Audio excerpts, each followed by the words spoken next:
Hello friends, welcome back to Lokiverse. ఆఫీస్లో ప్రశాంతంగా పని చేసుకుంటా ఉండే మాకు సడన్గా ఈ సౌండ్ అయితే వచ్చింది.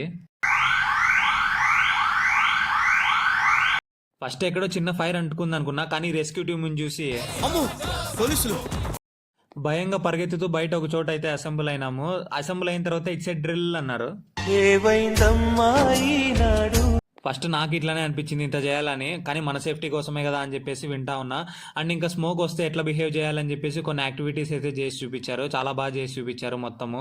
ఇంకా అంతేకాదు, ఎవరన్నా సుస్థ అయిపోయి ఉంటే వాళ్ళని ఎట్లా తీసుకురావాలని చెప్పి కూడా డ్రిల్ చేశారు. ఒకసారి మా దగ్గర ఉండే ఎక్విప్మెంట్ కూడా చూడండి అని చెప్పేసి ఇట్లా వ్యాన్ అయితే తీసుకొని వచ్చారనమాట. దాని తర్వాత ఒక్కో స్టైల్ ఆఫ్ స్ప్రేయింగ్ అయితే చూపించారు. ఈ ఎక్విప్మెంట్స్ ఫైర్ని ఎంత రెసిస్ట్ చేస్తాయో తెలియదు, కానీ చూడడానికి అయితే చాలా బాగుండే. అండ్ ఇంకా వాళ్ళు మాకు ఏం చెప్పారో తెలుసుకోవాలనుకుంటే 5 thumb rules of fire station అని చెప్పి గూగుల్లో కొట్టండి, మీకే తెలుస్తుంది. వీడియో నచ్చితే లైక్ చేయండి. బాయ్.